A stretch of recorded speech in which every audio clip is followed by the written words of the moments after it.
अधिकांश लोगों के मन में ऐसा भी भाव आता है कि हम कथा सुनने वहां क्यों जाए भैया, हमारी तो उनसे लड़ाई चलेगी। तो जो कथा कराने वालों से ही तो लड़ाई हो सकती है, लेकिन कथा से या भगवान से तो किसी की लड़ाई नहीं होती। लेकिन ये अपने अपने हृदय के भाव की बात है। एक बार प्रेम से बोलो राधे राधे। भगवान से यदि हमने कुछ मांग लिया भक्ति के बदले, तो फिर हमने भगवान की भक्ति नहीं की। क्यों? दूसरी बात, हम 50 रुपए लेके घर से मार्केट बाजार जाते हैं और दुकान वाले को सामान बताते हैं, भैया 20 रुपए का ये दे दे, 10 रुपए का ये दे दे, 20 का ये, 50 रुपए का उसे सामान बताया और उसने झट से पैक करके और लो बाबूजी दे दिया आपको। 50 रुपए उसे निकाल के हमने दे दिए। क्या हमारा उसका कोई संबंध है?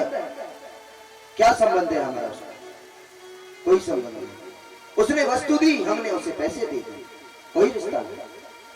या तो हम उसकी वस्तु बिना पैसे के वो हमें दे देता है कि लो महाराज आप ये ले, या हम ही बिना वस्तु के उसे पैसे दान दे देते कि लो सेठ जी आप ये रखो।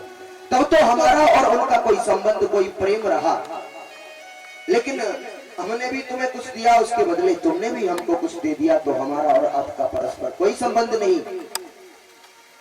ये तो क्रय और विक्रय हो गया।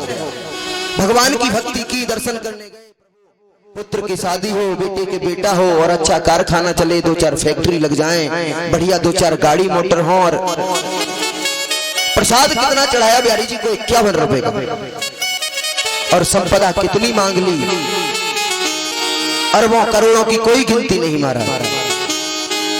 इसलिए ऐसा नहीं करना चाहिए। मांगना नहीं है भक्ति के बदले। एक बात और है, बिन मांगे मोती मिले और मांगे मिले न भीख। मांगने से कोई भिखारी को 10 रुपए भी नहीं डालता, और बिना मांगे कभी सोचा भी नहीं होगा वो। अगर हम मांगेंगे किसी से, भगवान से या किसी से भी, 500 रुपए मांगे जाएं तो वो 500 ही देगा, 501 नहीं दे सकता। लेकिन यदि हम उससे कुछ ना मांगे तो पता नहीं उसके मन में आ जाए तो वो 2000 की नोट भी दे दे के लो। इसलिए मांगने से तो उतना ही मिलेगा जितना हमने मांगा है। तो मांगना नहीं है, भजन करना है, भक्ति करनी है, कीर्तन करना है, लेकिन निस्वार्थ भाव से।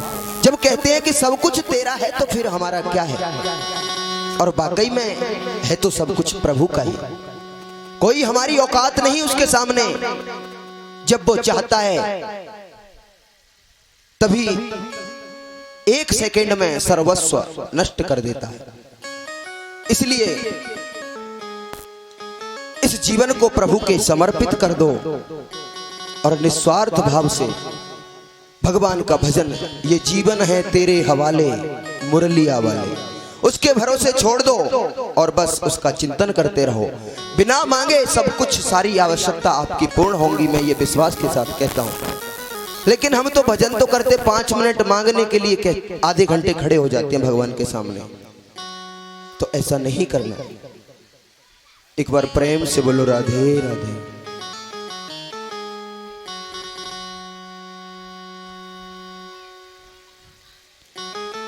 भगवान से वरदान सबने मांगे और भगवान जब आज देखा कि धर्मराज युधिष्ठिर बड़े उदास बैठे हैं, उनके मन में बड़ी ग्लानि है कि मैंने छोटी सी एक भूमि के टुकड़े के लिए और इतना बड़ा महाभारत का युद्ध कर डाला। हजारों वीर उसमें वीर गति को प्राप्त हो गए, लाखों स्त्रियां विधवा हो गईं, यानी कितनों के सुहाग उजड़ गए। मैंने बड़ा अनर्थ किया। जब ऐसी ग्लानि मन में हुई, गोविंद समझ गए और समझाने लगे, भैया लेकिन जब तक सुनने वाले का भाव कहने वाले के प्रति गुरु तुल्य नहीं होगा, तब तक हमारी समझ में बात नहीं आ सकती। अरे वो छोटा सा बच्चा है, वो हमें क्या बताएगा, वो क्या समझा सकता है। अगर ऐसा भाव मन में है तो चाहे वो कितनी भी सही बात कहे, लेकिन हमें समझ नहीं आती।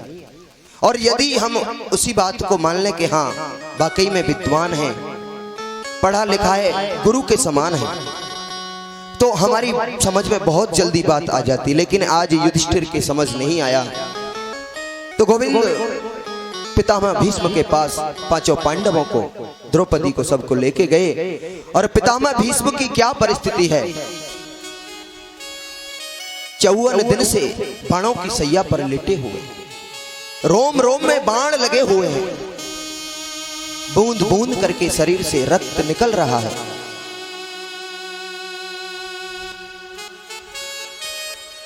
गोविंद को आते देखा पितामह ने, गोविंद ने प्रणाम किया।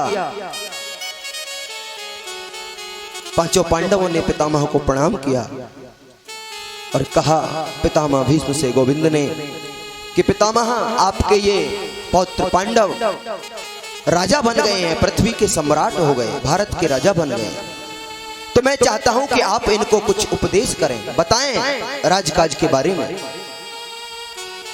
पितामह भीष्म कहने लगे, अरे गोविंद, सब कुछ जान करके भी यदि अनजान बनना कोई सीखे तो वो तुमसे, मैं क्या बता सकता हूं तुम्हारे सामने, लेकिन फिर भी यदि आपका ऐसा कहना है तो मैं इनको जरूर कुछ उपदेश करूंगा। तो पितामह भीष्म कहने लगे, दान धर्मान राज धर्मान मोक्ष धर्मान विभाग से। राजा का कर्तव्य है कि दान धर्मान, राजा दानी होना चाहिए, राजा को दान करना चाहिए, धर्म करना चाहिए। राज धर्मान, अपने राज्य काज को भली भांति उसका निर्वहन राजा को करना चाहिए। यदि जरूरत पड़ जाए तो प्रजा के लिए अपना सर्वस्व न्यौछावर कर दे, ये गुण राजा का होना चाहिए। और कभी राजा को अत्याचार होते हुए नहीं देखना चाहिए, क्योंकि अत्याचार होते देखना बड़ा महापाप है। सामर्थ्य हो तो रोकने का प्रयास करना चाहिए, और यदि हम नहीं रोक सकते तो नेत्र बंद करके वहां से चले जाना चाहिए, लेकिन आंखों के सामने पाप होते हुए नहीं देखना चाहिए। ये महापाप होता है। जब पितामह भीष्म ने ऐसा कहा कि महापाप होता है, तो पांडवों के बीच में खड़ी द्रौपदी हंसने लगी। और जब द्रौपदी को हंसी आई, पितामह भीष्म ने देखा तो पूछने लगे, पुत्री क्या बात है, क्यों हंस रही? अरे कुछ नहीं पितामह। पितामह भीष्म के सामने अच्छे अच्छे वीरों की हिम्मत नहीं होती कि वो बोल भी सके। हंसना तो बड़ी बात है, लेकिन आज द्रौपदी को हंसी आ गई। हंसने का कारण पूछा, कुछ नहीं पितामह, नहीं नहीं, जो कुलवती स्त्री होती हैं बिना किसी कारण के नहीं हंसती, जरूर कोई ना कोई कारण होगा। तो द्रौपदी कहने लगे कि पितामह आज तो बड़े महापाप की बात करते हो, बड़े धर्म की बात करते हो, लेकिन उस समय कहां गया था ये धर्म, जब मुझे कौरवों की सभा में दुशासन मेरी साड़ी को खींच रहा था, मुझे निर्वस्त्र करने का प्रयास कर रहा था, और आप भी उसी सभा में बड़ा ऊंचा आसन लगाए हुए बैठे थे। मैंने जब आपसे सहायता मांगी, आपकी ओर इशारा किया पितामह, तो आपने गर्दन नीचे को कर ली, मेरी ओर देखा तक नहीं। तो तुमने क्यों किया ये महापाप? जब पितामह भीष्म ने ऐसे वचन सुने द्रौपदी के, नेत्र सजल हो, पुत्री मुझे 100 जन्मों से ज्यादा की बात याद है कि मैंने 100 जन्मों तक कोई अपराध नहीं किया, कोई पाप नहीं किया, लेकिन बस ये एक अपराध हो जाने के कारण मैं आज 54 दिन से बाणों की सैया पर लेटा हूं। विचार करो सज्जनों, एक पाप कर देने का फल इतना कि 54 दिन से बाणों की सैया पर पितामह लेटे हैं, और हम तो न जाने कितने पाप रोज करते हैं। इसलिए प्रयास करो, ज्यादा से ज्यादा सत्य बोलो। हमारे किसी भी कार्य से पड़ोसी को दुख ना पहुंचे, उसके हृदय को ठेस ना पहुंचे, ऐसा भाव हृदय का होना चाहिए।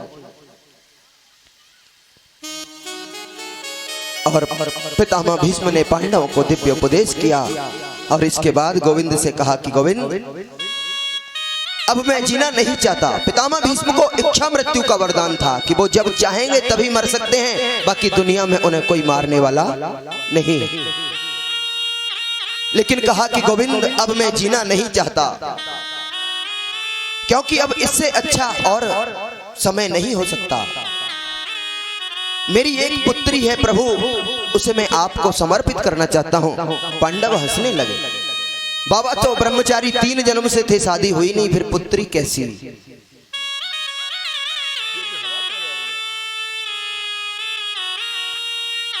तो कहा कि गोविंद, इति मति रूपी कल्पिता वितृष्णा भगवत सात्विक पुंगवे विभुम्नि। पुत्री कौन है? इति मति, मति माने बुद्धि। गोविंद, मैं अपनी बुद्धि रूपी पुत्री को आपके चरणों में समर्पित करता हूं और इससे अच्छा दूसरा कोई समय नहीं हो सकता।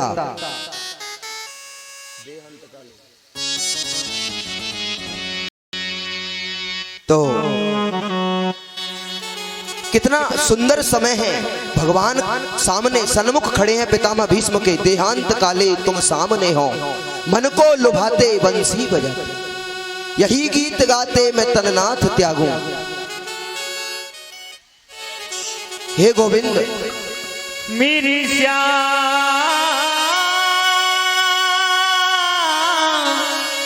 मेरी श्याम,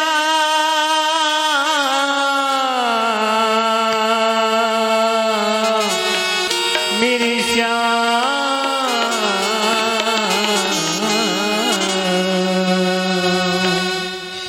इतना तू करना स्वामी, जब प्राण तनी से निकले। इतना तो करना स्वामी, जब प्राण तन से निकले। नाथ करे न स्वामी, जब प्राण तने से निकले। तो करना स्वामी, जब प्राण तन से निकले।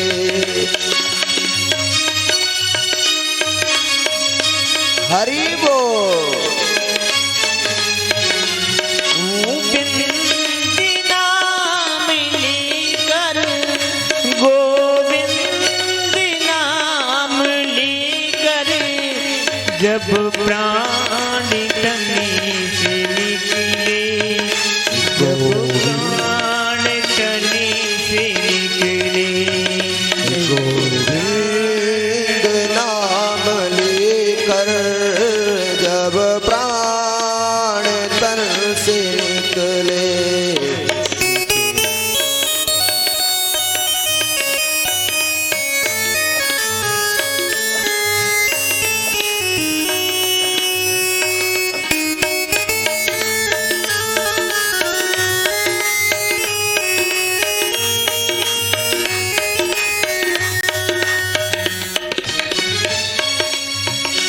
गंगा जी का तट हो, यमुना का बंसी बटी हो।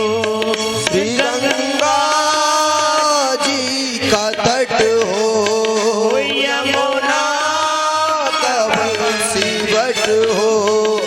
मेरा सावरा निकट हो, मेरा सावरा निकट हो, जब प्राण तने से निकले। नाथ करे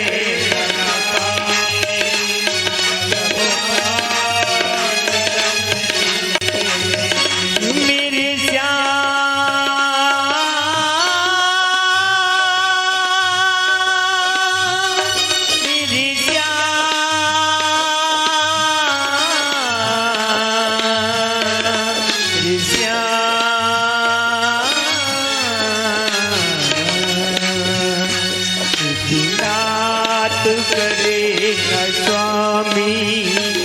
जब प्राण तनी से निकले नाथ करे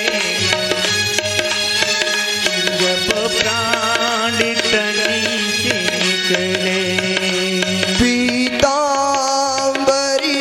कसी हो मुख पर भी कुछ हंसी हो पीतांबरी कसी हो मुख पर भी हंसी हो पीतांबरी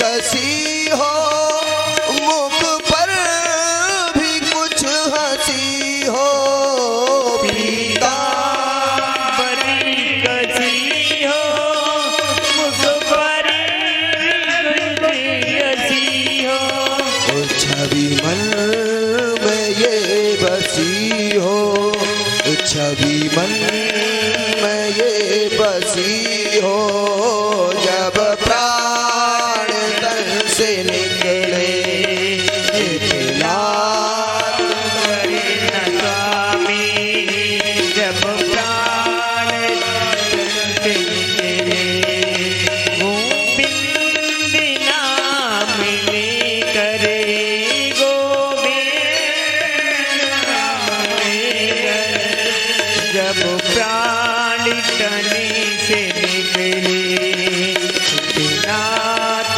करे न स्वामी जब प्राण से निकले नाथ करे न स्वामी जब प्राण तन से निकले नाथ करना स्वामी जब प्राण तने से निकले बोलिए भक्तवत्सल भगवान की जय पितामह भीष्म ने अपने पांच भौतिक शरीर को त्याग दिया। इधर पांडव लोग आए और इधर जब पांडव राजा बन गए काफी समय बीत गया। गोविंद द्वारिका जाने लगे। गोविंद युधिष्ठिर के हृदय में प्रभु के प्रति बड़ा वात्सल्य भाव है, छोटा भाई मानते हैं। तो अर्जुन से कहा कि अर्जुन जाओ,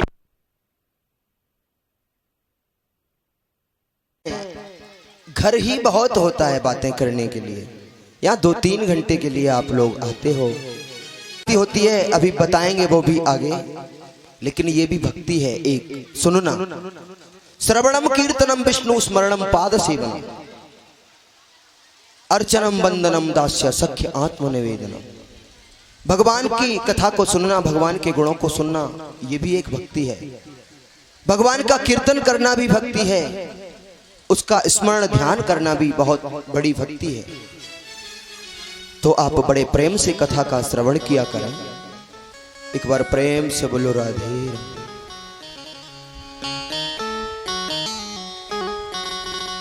अर्जुन गोविंद के साथ गए थे द्वारिका। इधर परीक्षित का जन्म हो गया।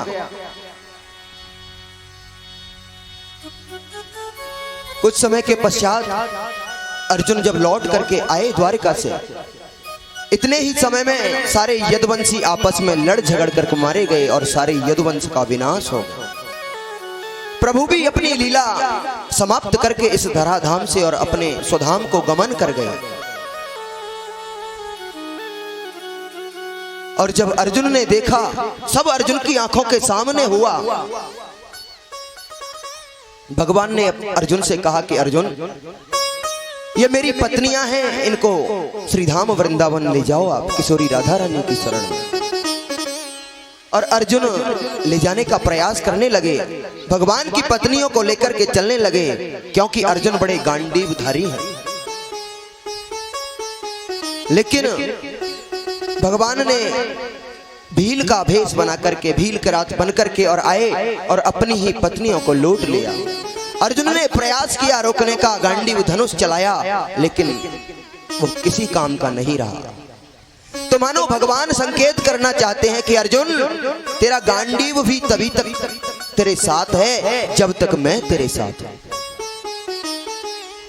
अगर मैं तेरे साथ नहीं तो फिर कुछ भी तेरे साथ नहीं।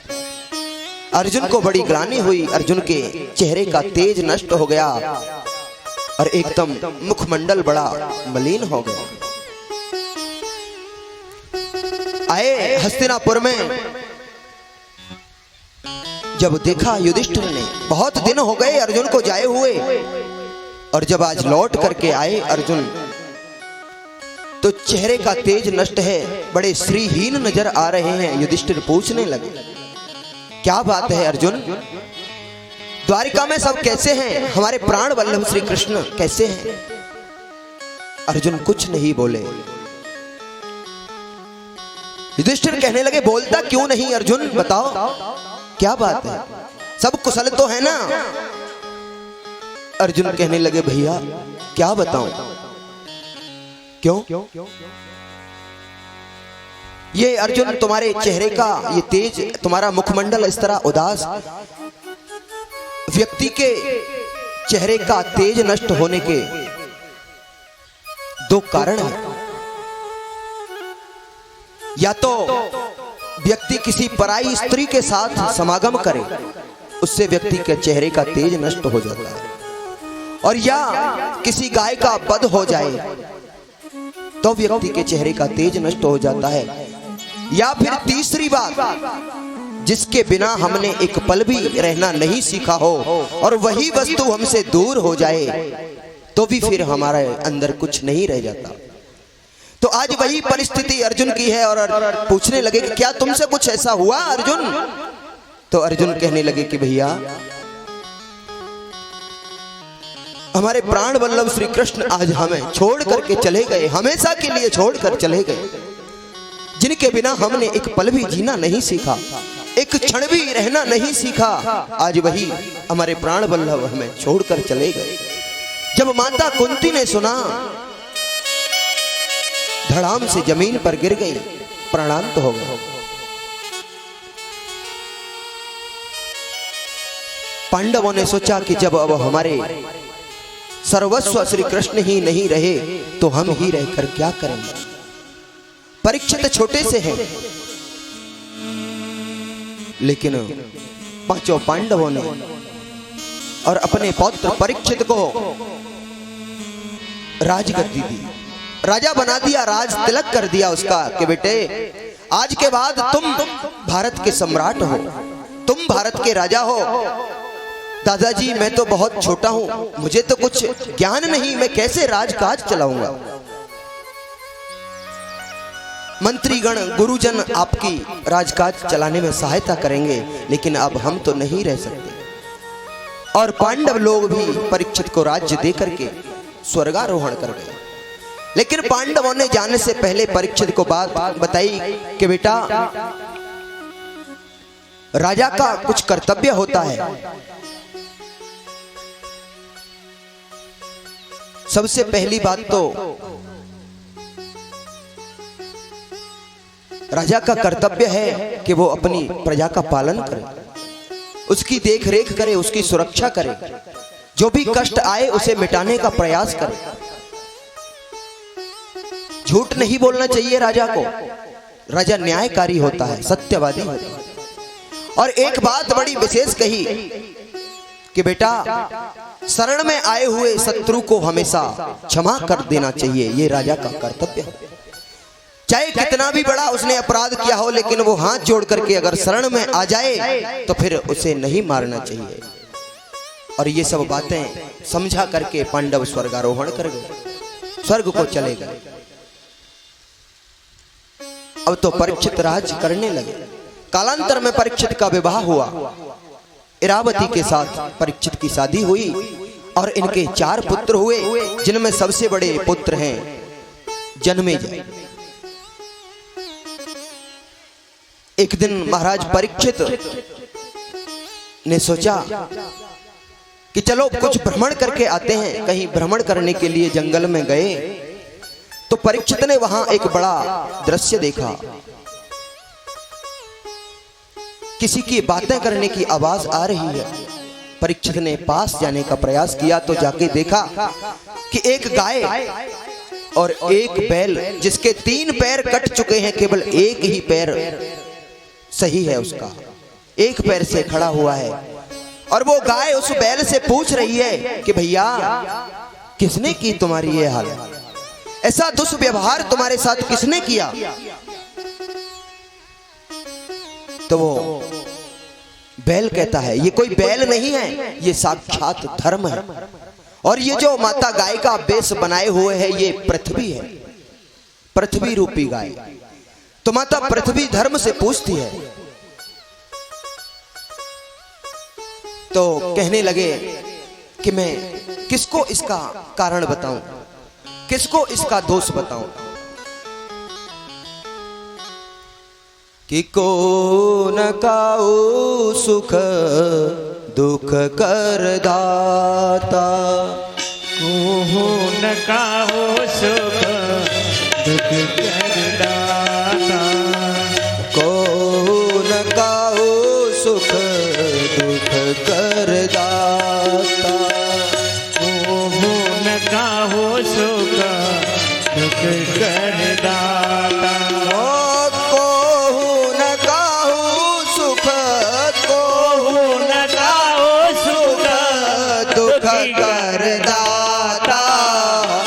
जगृत कर्म भोग सब भ्राता, निज कृत कर्म भोग सब भ्राता।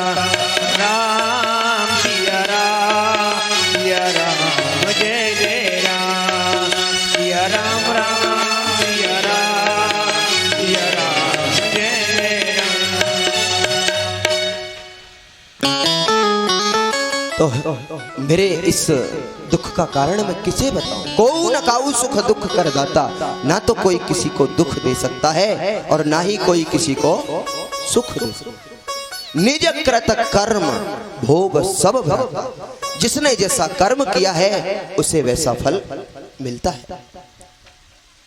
और इसीलिए ये मेरे ही कोई कर्म ऐसे रहे होंगे जिनकी सजा मुझे मिली। परीक्षित ने जब इतना संवाद सुना, दौड़ करके परीक्षित आए और पूछने लगे हाथ जोड़ करके कि आप मुझे बताइए किस दुष्ट ने आपके साथ ऐसा व्यवहार किया, मैं उसे जिंदा नहीं छोड़ूंगा, आप मुझे बताओ। और परीक्षित ने अपनी तलवार को मयान से निकाला और देखा तो एक लंबा लंबा काला काला बहुत विकराल पुरुष सामने से आ रहा है। ये कलियुग है। कलियुग नहीं चाहता कि धर्म के चारों पैर रहे। दान धर्म दया शौच आदि कुछ भी नहीं, 3 तो काट दिए, जो थोड़ा बहुत बचा था एक उसे भी काटना चाहता है। और परीक्षित ने जब कलियुग को देखा तो अपनी तलवार निकाल करके और उस पर प्रहार किया तो हाथ जोड़ करके त्राहिमाम महाराज क्षमा करें, क्षमा करें। और जब परीक्षित के चरणों में कलियुग गिर गया तो परीक्षित को अपने जो दादाओं ने उपदेश किया था वो बात याद आ गई कि शरण में आए हुए शत्रु को क्षमा करना चाहिए।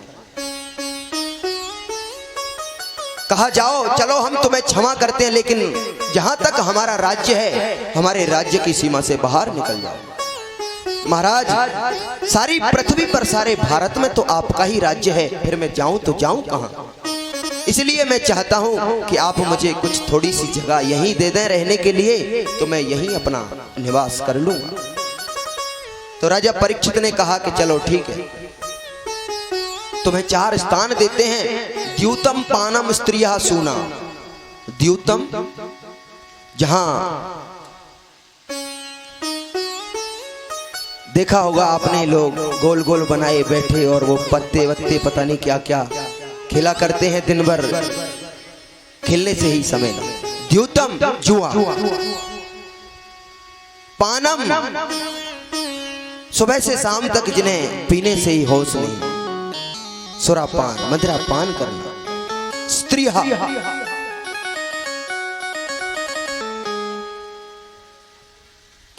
यहां एक संकेत किया है। 4 स्थान परीक्षित ने दिए कलयुग को, जहां जुआ खेला जाता हो वहां तुम्हारा वास हो, जहां मदिरा का पान होता हो वहां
लूटपाट से कमाया गया सोना है, उसके अंदर कलयुग का वास हो।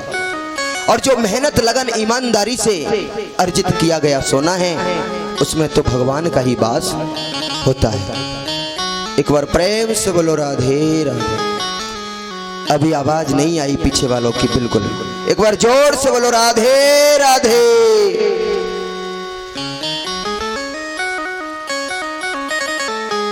अब तो स्वर्ण में भी कलयुग का वास हो गया। परीक्षित लौट करके आए,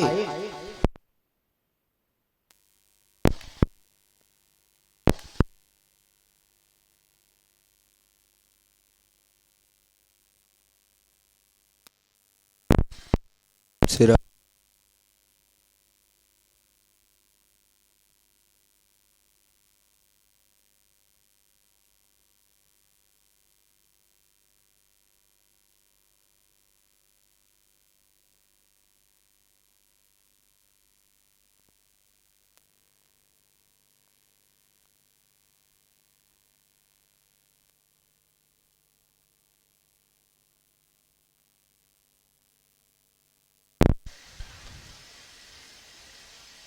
से राधे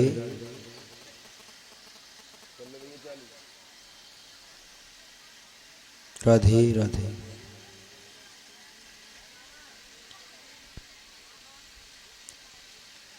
परीक्षित लौट करके आए और अपने दादाओं का जो खजाना था पांडवों का, उसे परीक्षित ने खोल करके देखा तो उस खजाने में बड़ा एक सुंदर स्वर्ण का मुकुट रत्न जड़ित और रखा हुआ था। परीक्षित ने जब मुकुट को देखा तो बड़ा सुंदर धारण कर लिया, और जैसे ही परीक्षित ने उस स्वर्ण मुकुट को धारण किया तो परीक्षित की बुद्धि में कलयुग प्रवेश कर गया। क्यों? परीक्षित का मुकुट भी कोई बेईमानी का था। हाँ, ये युद्ध में जीत करके लाए थे, जरासंध का वो मुकुट था, इसलिए इसके अंदर कलयुग का वास था। और परीक्षित मुकुट धारण करने के बाद जंगल में शिकार खेलने के लिए जाते हैं। सेना मंत्री सब इधर उधर बिछड़ जाते हैं और सुदूर जंगल में पहुंच जाते हैं। प्यास लगती है, जल की खोज में जाते हैं तो वहां एक ऋषि तपस्या करते हुए दिखाई देते हैं।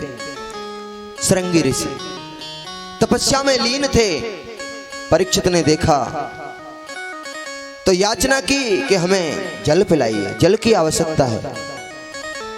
लेकिन ऋषि तो अपनी समाधि में बैठे हुए थे, उन्होंने कोई ध्यान नहीं दिया। परीक्षित भाई भारत के सम्राट हैं, सारी पृथ्वी के राजा हैं, और एक राजा की बात कोई तुच्छ सा आदमी नहीं सुने तो थोड़ा ग्लानि तो होती है। लेकिन यहां तो स्वर्ण मुकुट और लगा है, कलयुग का बड़ा प्रभाव। परीक्षित के मन में क्रोध आ गया कि बाबा जी ढोंग करता है हमें देख करके, ताकि जलना पिलाना पड़े। और अपने धनुष के बाण से एक मरा हुआ सर्प वहीं पड़ा था और वो सर्प उस ऋषि के गले में डाल दिया।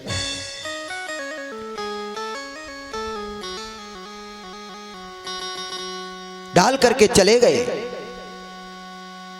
जब कुछ समय के पश्चात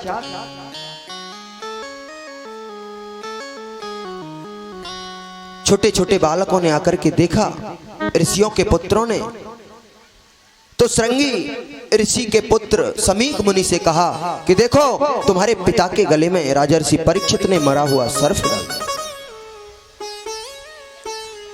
समीक मुनि ने क्रोध में भर करके और हाथ में जल लेकर के और परीक्षित को श्राप दे दिया कि परीक्षित तुम्हें बड़ा अभिमान है अपने राजा होने पर, मैं तुम्हें श्राप देता हूं। इति लंघित मर्यादम सप्तमे तक्षक हनि, यानी कि आपने मर्यादा का उल्लंघन किया है राजर्षि परीक्षित, इसलिए मैं आपको श्राप देता हूं कि आज के ठीक 7वें दिन जो सर्प आपने मेरे पिता के गले में डाला है उसी तक्षक के डसने से तुम्हारी मृत्यु हो जाएगी। जब ऐसा श्राप समीक मुनि ने ऋषि को दिया, राजा को दिया, और वहीं बैठे बैठे रोते रहे पिता के पास। पिताजी की समाधि खुली, पूछा अरे बेटा क्या बात है पुत्र, क्यों रोते हो? तुम्हें नहीं पता राजर्षि परीक्षित आए थे? हाँ तो क्या हुआ? अरे आए थे, तुम्हारे गले में मरा हुआ सर्प डाल करके चले गए। कोई बात नहीं बेटा, वो हमारे राजा हैं, उन्हीं की कृपा से तो हमें इस जंगल में भी निर्भीक हम पड़े रहते हैं, हमसे कोई कुछ कहने वाला नहीं। ऐसा राजा, अरे पिताजी आज तो डाल दिया, लेकिन आज के बाद वो ऐसा करने को सोच भी नहीं सकते। ऋषि ने पूछा क्यों, ऐसा क्या कर दिया? अरे मैंने श्राप दे दिया है परीक्षित को कि आज के ठीक 7वें दिन परीक्षित की मृत्यु हो जाएगी। हाय हाय हाय। जब सुना ऋषि ने, अरे बेटा ये तो तूने बड़ा अपराध किया, बड़ा अनर्थ किया, ऐसा दूसरा राजा तो इस पृथ्वी पर कोई पैदा नहीं हो सकता बेटे, ये तो बड़ा अनर्थ हुआ। लेकिन ब्रह्म वाक्य जनार्दनम, जो दे दिया श्राप ब्राह्मण ने, ऋषि ने, जो मुख से वाणी से निकल गया, फिर उसे सही करने के लिए भगवान भी अपनी प्रतिज्ञा को तोड़ देते। अब तो श्राप लग गया परीक्षित को 7 दिन में मरने का। श्रृंगी ऋषि को बड़ा दुख हुआ, बड़ा कष्ट हुआ। उन्होंने अपने एक गौरमुख नाम के शिष्य को बुलाया और कहा कि जाओ पुत्र, राजर्षि परीक्षित को जाकर के बताओ कि मेरे पुत्र ने बड़ा अपराध कर दिया, बड़ा अनर्थ कर दिया, उनको 7 दिन में मरने का श्राप दे दिया। तो वो जो भी अपनी मुक्ति का उपाय कर सकते हैं वो 7 दिन में कर लें। गौरमुख नाम के शिष्य ने आकर के राजर्षि परीक्षित को कहा कि राजन, आपको 7 दिन में मरने का श्राप लग चुका है, आप अपनी मुक्ति का जो उपाय करना चाहते हैं वो कर लें। परीक्षित ने कहा श्राप? श्राप नहीं, मैं तो इसे वरदान मानूंगा, क्योंकि कोई भी इस पृथ्वी पर ऐसा नहीं है जो ये कह सके कि मैं कल तक जीवित रहूंगा। क्या कोई कह सकता है? पता नहीं 1 मिनट के बाद क्या हो जाएगा, लेकिन मैं तो 7 दिन तक मर नहीं सकता, 7 दिन के बाद ही मरूंगा। तो मुझे तो ये बड़ा आशीर्वाद दिया है। किसी को भरोसा नहीं है 7 दिन का कि हम 7 दिन जीवित रह सकते हैं, लेकिन परीक्षित सोचते हैं कि मैं 7 दिन तक मर नहीं सकता, ये ऋषि का श्राप है। तो श्राप नहीं, ये तो वरदान है। परीक्षित को कोई खेद, कोई कष्ट नहीं हुआ, लेकिन जब स्वर्ण मुकुट सर से हटाया तो बड़ी ग्लानि हुई। अरे राम राम, मैंने बड़ा अपराध किया, बड़ा अनर्थ किया मैंने। बताओ, समाधि में बैठे हुए ऋषि के गले में मैंने मृतक सर्प डाल दिया, ऐसा नहीं करना चाहिए। बड़ी ग्लानि हुई परीक्षित को अपने आप में भी। कोई बात नहीं, शिष्य बताकर के चले गए। परीक्षित को जब पता लगा कि 7 दिन में मर जाना है, और अकेले परीक्षित को नहीं, किस किस को, हमको भी, इनको भी, और आप सबको भी, केवल 7 ही दिन में मर जाना है, 8वां कोई दिन नहीं आएगा। रविवार से और शनिवार तक केवल कितने दिन होते हैं? कितने होते हैं भैया माताओं, कितने होते हैं? 7 ही होते हैं ना, तो 7 ही दिन में सबको जाना है। इसलिए याद रहे, जो 7 निकल गए वो कोई बात नहीं, लेकिन आगे आने वाले 7 दिनों को तो इतना मंगलमय बनाओ। एक बार प्रेम से बोलो राधे राधे। 7 कुछ नहीं जाने वाला, जाएगा जब जहां से कुछ भी न साथ होगा। सब कुछ यहीं पड़ा रह जाता है, इसलिए कुछ अच्छा करके जाओ तो लोग हमें याद करते हैं। अब तो महाराज परीक्षित ने अपने पुत्र जन्मेजय को राज्य गद्दी सौंपी, अपने पुत्र को राजा बनाया और सब कुछ छोड़ करके, सब कुछ त्याग करके, एक लोटा भी अपने साथ, कमंडल भी एक परीक्षित ने नहीं लिया, और जबकि सारी जिंदगी के लिए जा रहा है छोड़ करके, सारे जीवन के लिए। और यदि हम लोग एक दिन के लिए भी कहीं जाते हैं तो बड़ा भारी बैग लगाते हैं महाराज, 2-4 जोड़ी कपड़े भी हों और भी इधर उधर के आइटम हो, पानी की बोतल भी हो, चाय वाला वो गरम वाला क्या आता है पता नहीं, सारी व्यवस्था बैग में होनी चाहिए। कितने दिन के लिए? 2 दिन के। लेकिन परीक्षित सारी जिंदगी के लिए अपने जीवन को त्याग करके, सर्वस्व को त्याग करके जा रहे हैं, फिर भी साथ में कुछ नहीं लिया। शुक्रताल में गंगा जी के किनारे वट वृक्ष के नीचे जाकर के परीक्षित बैठे। अब तो सभी ऋषि मुनि संत महात्मा जनों को पता लगा कि राजा परीक्षित को श्राप लग गया है 7 दिन में मरने का। सबको बड़ा कष्ट हुआ, बड़ा दुख हुआ, क्योंकि ऐसा दूसरा राजा नहीं हो सकता परीक्षित के जैसा। सभी ऋषि संत जन परीक्षित के पास आए, लेकिन कोई भी ये फैसला नहीं कर पाया कि 7 दिन में मरने वाले व्यक्ति को क्या करना चाहिए। तब उसी सभा में महात्मा सुखदेव आए। ऋषियों ने कहा कि परीक्षित धन्य हो तुम, तुम्हारे यहां तुम्हें कहीं चल करके नहीं जाना पड़ा। प्यास लगती है तो जल पीने के लिए कुएं पर जाना पड़ता है, लेकिन कुआं ही प्यासे के पास चल करके आ जाए, ये तो साक्षात भगवान की कृपा है। तो आज सुखदेव स्वामी परीक्षित के पास अपने आप चल करके आ गए, और जब सुखदेव स्वामी को आते हुए देखा, सबने प्रणाम दंडवत किया और परीक्षित से कहा कि परीक्षित, ज्यादा इधर उधर की बातों में समय बर्बाद ना करते हुए, इनको अपनी प्रशंसा पसंद नहीं, प्रशंसा ना करते हुए केवल आप तो अपना उद्देश्य जानो। परीक्षित ने महात्मा सुखदेव जी को प्रणाम किया, वंदन किया और कहने लगे कि महाराज 7 दिन में मरने वाले व्यक्ति को क्या करना चाहिए। तो सुखदेव स्वामी कहते हैं कि परीक्षित, और दूसरा कोई काम नहीं, श्वास श्वास निज नाम जपे और व्यथा श्वास जन खोए, और ना जाने जा श्वास को आवन हो न हो। परीक्षित, श्वास श्वास पर कृष्ण भज, प्रत्येक श्वास पर परमात्मा का नाम होना चाहिए।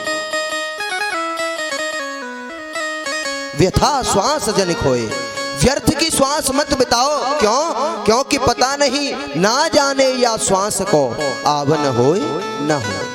जो अंदर चली गई पता नहीं बाहर निकलेगी कि नहीं, और जो बाहर निकल गई उसका पता नहीं कि वो लौट के अंदर जाएगी या नहीं। इसलिए प्रत्येक श्वास पर प्रभु का सुमिरन होना चाहिए। तो आइए 2 मिनट भगवान नाम का स्मरण करते हैं। सिरा कि राम नाम ली